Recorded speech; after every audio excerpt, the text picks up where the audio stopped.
el gobierno de Dina Boluarte. Aquí está el informe. Residentes de la localidad peruana de Juli vuelven a la capital para reanudar las protestas contra el gobierno. Más de un centenar de personas partieron de esta población sureña el lunes a bordo de autobuses y acompañados por vítores y aplausos de los pobladores. Estamos volviendo nuevamente a la ciudad de Lima para poder pedir la renuncia de la señora Dina Boluarte. Es que nuevamente el viaje que nos hemos programado, estar presente en las luchas pacíficas en Ciudad Lima. Otros 250 ciudadanos de la localidad de Ilave partieron también hacia la capital, según confió a la AFP una fuente en esa zona, que añadió que se registraron movilizaciones similares en otras 4 localidades. Esta es una de las primeras caravanas organizadas desde mediados de enero, cuando miles de peruanos viajaron desde diversas regiones del sur andino hacia Lima.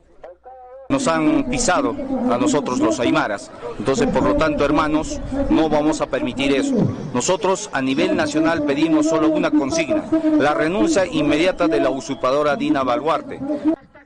Las protestas dejan 48 muertos y estallaron hace más de 2 meses, exigiendo también la convocatoria a elecciones generales y a una asamblea constituyente. El ministro de Defensa confirmó el lunes a la emisora local RPP que hay una investigación interna en las Fuerzas Armadas por sus acciones durante las manifestaciones donde murieron civiles. 8 de la mañana con 33 minutos, continuamos con otras novedades internacionales. Chile moviliza militares para frenar inmigración en fronteras con Perú y Bolivia. Despliegue de militares en Chile para resguardar las fronteras con Perú y Bolivia. Los soldados comenzaron a ser asignados desde el lunes en un intento por controlar el ingreso de migrantes por pasos no habilitados. Aquí lleva mucho tiempo el ejército ayudando, ¿no? Haciendo un trabajo de observación, con sus equipamientos, levantando información, pero no tenía herramientas para actuar. Y hoy día va a poder actuar, haciendo controles de identidad, registrando equipajes y deteniendo cuando identifica cualquier conducta sospechosa o de un delito o de una falta. La medida regirá en las regiones de Arica y Parinacota, Tarapacá y Antofagasta, según un decreto de ley emitido por el gobierno que argumenta un aumento de los flujos migratorios en el país. En que nuestro país ha puesto en marcha un nuevo instrumento para mejorar el control de nuestras fronteras.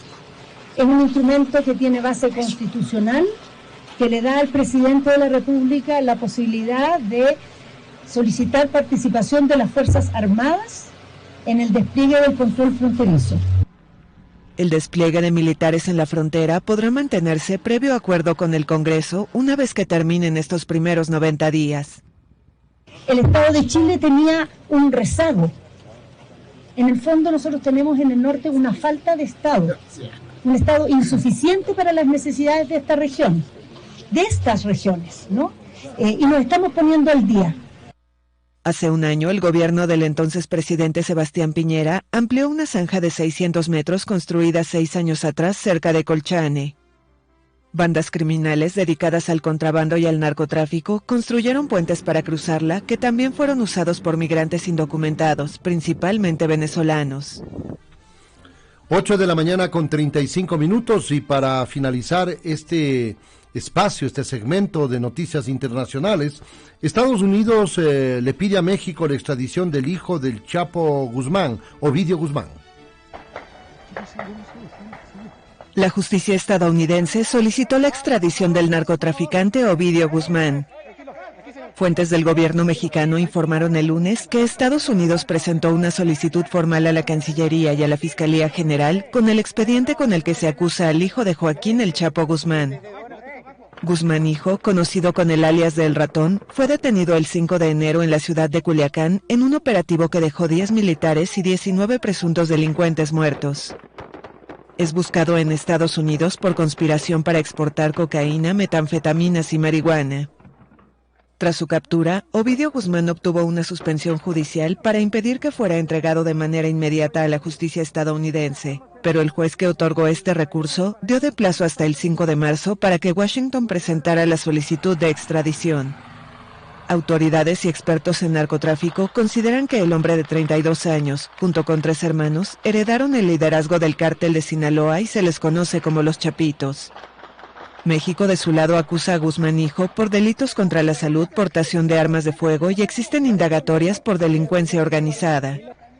El Chapo fue extraditado a Estados Unidos en 2017 y condenado a cadena perpetua por trasiego de drogas y lavado de dinero.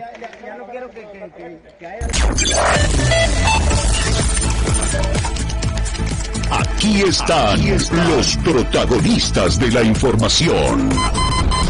Wilson Moposita Garcés en Noti Hoy, la noticia como debe ser.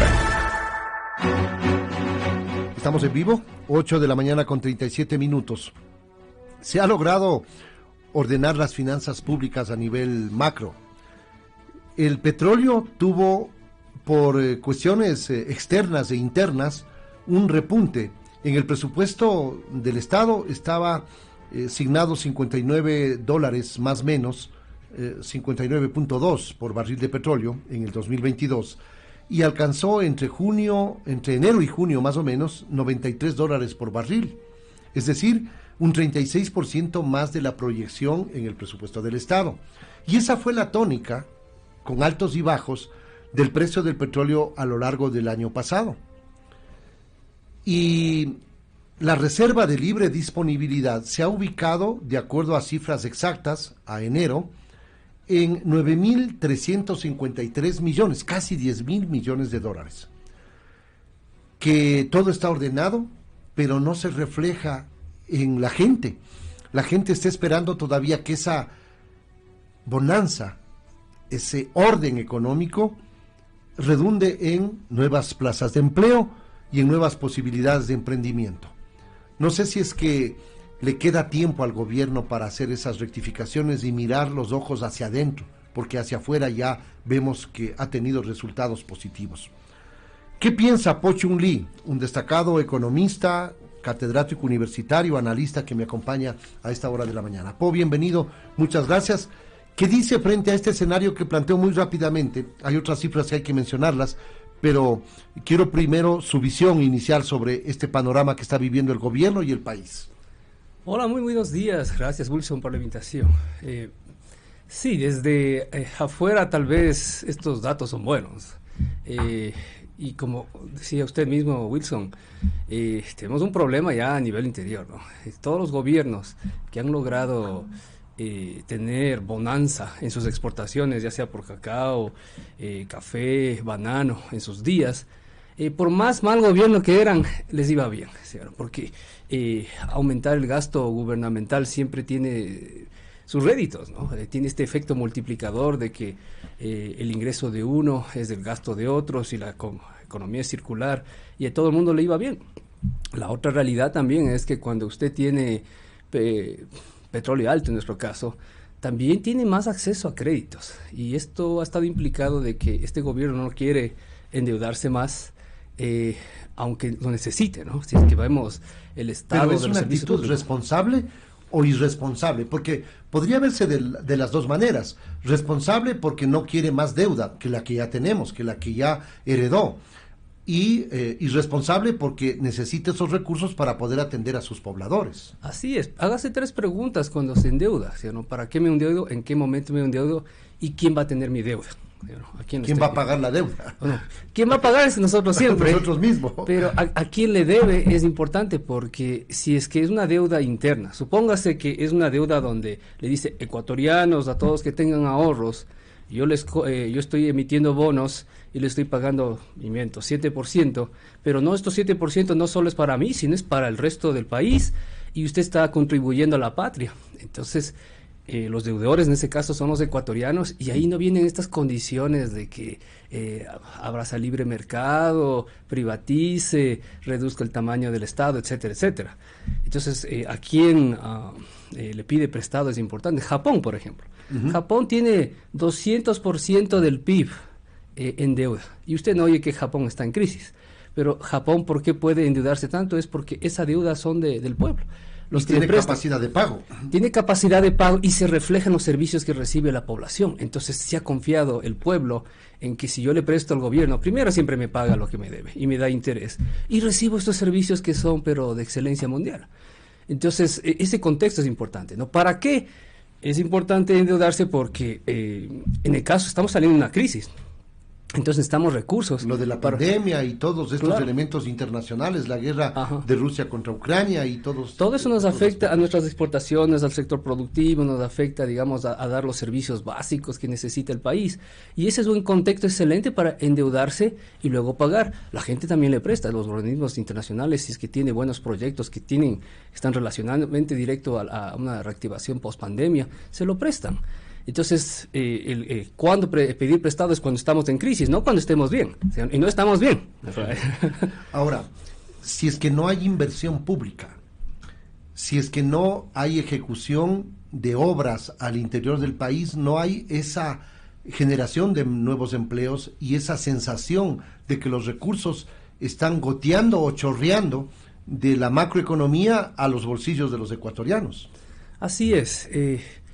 Lo que llaman políticas fiscales, que es básicamente cómo quiere gastar el presupuesto de Estado el gobierno, tiene ese efecto multiplicador, ¿ya? De que cuando hagamos otra plataforma financiera o de bienestar social, eso no solo es 800 millones, sino son 800 millones más toda la gente que tiene esta expectativa de que alrededor de esta actividad se va a aumentar el gasto, ¿no? Entonces puede ser entre 30% más a 300%, ¿no? Depende ya de los cálculos. Ese efecto no lo va, y ese efecto es necesario para contrarremar, digamos, los ciclos de la economía. Cuando estamos bajo, lo que puede decir el gobierno, nada que ver con qué le pasa a las cifras económicas, de hacer proyectos de inversión que necesitamos, se reactiva la economía, o sea, automáticamente, y es momentáneo, no se puede hacer para siempre, y de eso depende esa deuda y esos ingresos que tenga. Entonces sí es responsable aumentar la inversión. Para otros sectores, las carreteras que todo el mundo habla, solo van a aumentar 1.000 millones, de 400 ya se jactan de decir que 600 más va a arreglar el problema que tenemos con las carreteras, 1.000 millones. Eso no es suficiente. Si es que usted ve estadísticamente... De acuerdo a los anuncios realizados en Guayaquil, claro, en los últimos días, ¿no? Así, entonces no es suficiente, es un chiste poner 1.000 millones, porque en Ecuador o en Latinoamérica el promedio, y eso ya es creo que hasta corrupción, pavimentar 1 kilómetro cuesta 1,5 millones en promedio. Ya. En Europa es 200.000. Entonces, ¿por qué cuesta 7 veces más en Latinoamérica que Europa? Tiene mucho que ver con cómo se hacen esas concesiones y cómo se... Las coimas, dice usted. Básicamente, o sea, ¿cómo funciona en las comisiones, para utilizar un término? O lo que llamamos más formalmente, el sistema de contratación lo llaman. Si en el sistema de contratación le dicen... carretera, el que va a hacer la carretera, le voy a pagar 20%. Entonces ellos ni sacan del bolsillo para eso. Entonces, mientras tengan el amarre ya hecho, les van a dar el adelanto. Y de ahí no hay cómo fiscalizar van desembolsando mientras hagan, pero solo el que construye sabe si es que está haciendo bien o no la obra, ¿ya? Si lo hace mal, después de esto, yo ya dejé hecho la carretera, salado si es que se daña. Bueno, lo que está pasando con la Coca-Cola Sinclair, ¿no? Con estos problemas ahora que se detectan fisuras, que se detectan fallas, que no fue construida en un lugar adecuado porque la erosión regresiva del río Napo va a pasar factura al sistema de captación de aguas para que funcione esta hidroeléctrica, la más grande del país, ¿no? Así es, entonces en esos casos ahí dicen dónde están los fiscalizadores, por qué no hicieron esto remedialmente, qué pasa en los casos, cómo van a activarse las garantías. Y eso es más complicado. En el caso de las carreteras, generalmente, si es que quiere modelar mejor, diga, usted concesione, después usted cobra el peaje. Después de construir la carretera con sus recursos, usted paga el peaje. ¿Y por qué a ellos les interesa construir bien la carretera? Porque cuando ya cobren peaje no quieren hacer el mantenimiento. Entonces, por eso lo hacen bien desde el principio. Por eso es que esos modelos son diferentes. Ahora, yo le pregunto, ¿el gobierno, a su criterio, ha hecho bien en ordenar la macroeconomía, de tener una reserva de libre disponibilidad que linda los 10.000 millones de dólares? ¿Qué hace con ese remanente del precio del petróleo que está por sobre lo presupuestado? ¿Ha hecho bien eso de ordenar la economía o cree usted que no ha hecho bien y que debe haber una segunda etapa en donde debe hacer las cosas bien? Desde mi punto de vista, y esto solo es mi punto de vista, creo que no. O sea, no. Aquí hay que entender que Ecuador es un país en vía de desarrollo, con aspiraciones también progresivas. Entonces, estamos diciendo que lo primero que se hace por el presupuesto es para pagar o cumplir con las necesidades del pueblo, ¿no? Las necesidades básicas. Social. Sí, la deuda social es lo primero. O sea, educación, seguridad ahorita, que es lo que más descampante, salud, o sea, ¿no? Entonces son estas tres principales, y de ahí viene también, ¿no? Vivienda, el ambiente también. Entonces, y eso en último caso, el pago de la deuda a los acreedores internacionales. Claro, se les paga, pero que no sea la prioridad y que tampoco nos digan cómo manejar estos fondos, porque está implicado que en el caso de FMI y todo el conglomerado financiero, que se tiene que seguir sus condiciones, ¿no? Y por eso vemos que queremos más tratados libres comercios, queremos que usted privatice o concesione ciertos patrimonios del Estado. Entonces vemos eso también, de fondo, y por eso es que uno está amarrado en la política económica, qué hacer con el gasto. Pero quien presta la plata pone las condiciones. Antes hablábamos y criticaba a mucha gente del endeudamiento con China y las condiciones que ponía China, obviamente porque es el dueño de la plata, y le dice, ¿sabe qué? Yo le voy a financiar Coca-Cola Sinclair, pero tiene que contratar una empresa para construir que sea de China, Chinohydro. Así es. Y que tiene que endeudarse con un banco chino, el Exim Bank. Y esas condiciones las pone China y las pone el Fondo Monetario Internacional, o no debería ser así. Créalo o no, siempre, y esto no ha cambiado en la historia, lo único que ha cambiado, o sea, que pone la plata, pone las condiciones. Eso no ha cambiado en el mundo nunca. Pero sí ha cambiado un poquito con China, porque la diferencia es que China no le dice cómo gastarse su plata. En el caso de Coca-Cola Sinclair, que es muy particular, es 2.000 millones para hacer esto, ¿sí o no? Claro. Pero está implicado que usted pide prestado, está asociado más con chinos, puede pedir otros préstamos que no tienen ese amarre de política económica. Es decir, que le presta los recursos y usted vea cómo gasta. No es que tiene que estar direccionado a una obra puntual, un proyecto específico, que quizá es lo más responsable, porque si es que usted hace dinero de bolsillo, pide un préstamo, y en vez de solventar los problemas estructurales, se gasta en gasto corriente, digámoslo así, ahí ¿no cree que es una actitud irresponsable más bien? Es irresponsable, pero toda deuda va, digamos, atado a lo que va ese dinero. Bueno, la diferencia es que a veces sí le dicen que tiene usted ciertos fondos de libre de disposición. Y eso es libre disponibilidad. O claro. Disponibilidad, que tiene que ver con que será usted, si quiere hacerlo cuenta corriente, no es lo más, al menos aconsejable. Políticamente, créalo o no. Si yo soy político, yo prefiero ganar 6.000 en algún proyecto que 6.000 en cuenta corriente. Y yo no voy a endeudarme para cuenta corriente. Idealmente uso la plata de los impuestos todos los años para la cuenta corriente. Y lo que es deuda externa no es para cubrir estos huecos, sino idealmente es para hacer obras. Y eso se refleja ya en la aceptación de básicamente los ciudadanos hacia su administración, ¿no? ¿Qué piensa usted sobre el momento que está viviendo el Ecuador, nuestro país, con una probable eclosión social, con anuncios de movilizaciones, de protestas y con un escenario legislativo similar a lo que sucedió en junio del 2022? ¿Esto puede abonar a la confianza que debe tener el Ecuador en el mercado internacional y también al interior? ¿Nos hace bien? No nos hace bien ni interior ni al exterior.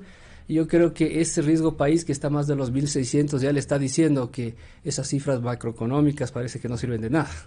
Pero, o sea, usted tiene reservas, ¿y qué? Usted tiene petróleo alto, ¿y qué? Igual le vamos a calificar 1.600. Sí, no vamos a calificarle altísimo estas tasas de interés. Entonces parece que, como decíamos otra vez, lo importante es cerciorarse de cumplir con lo mínimo para su propio pueblo, ¿no? Estamos hablando de cumpla con salud, cumpla con carreteras, cumpla con educación, seguridad más que nada. Y si eso no se cumple, no importa qué usted haga, usted en 2-3 años tal vez ni cumpla o no termine su mandato, ¿no? Su mandato. Ahora, ¿cree que el gobierno está a tiempo de dar un vuelco de timón rectificar y mirar hacia adentro, invirtiendo en obra pública, en educación, en salud y en seguridad? Sí lo está, pero como digo, siempre decía, ¿no? En economía no es algo que usted decide hoy y mañana ya lo arregla, sino que toma sus 2-3 años hasta ver réditos, y aquí ya no le queda mucho tiempo. Entonces no hay nada que mostrar en los próximos años o 2, si es que deciden hoy hacer algo.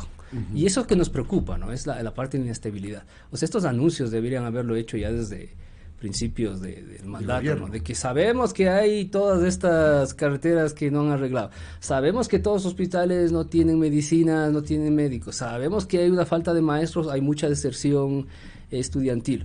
Eso ya se arregla desde el día 1, para que hoy, si es que había estos problemas sociales, pero mire, ya hemos hecho todo eso.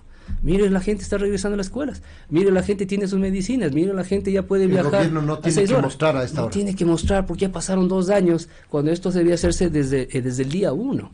Y eso es lo preocupante, porque si decide hacerlo hoy, cuando ya salga a mostrar algo, y para entonces ya es muy tarde. Ahora, ¿es una responsabilidad absoluta del Ejecutivo, del gobierno? ¿Ha tenido la posibilidad el legislativo de apoyar, de empujar hacia la misma dirección? ¿O es que ese también es un gran problema y una mochila pesada que estamos cargando? Es pesada si es que usted quiere usar la ley. Lo bueno es que tenemos un programa, un sistema hiperpresidencialista, ¿no? Muchas cosas se pueden hacer sin la asamblea, y es a nivel normativo. El poder, hace 2 años también decía el presidente que tenemos que, nosotros nos vamos a encargar de escribir las normativas de esas leyes que no nos gustan. No hemos visto mucho de esto, ¿sí, no? A través de reglamentos. A través de reglamentos, y ese es el poder del Ejecutivo. El poder Ejecutivo es que en teoría puede ejecutar mucho sin tener que pasar por la asamblea. Entonces pelearse con ellos es perder el tiempo, o sea, es un desgaste político.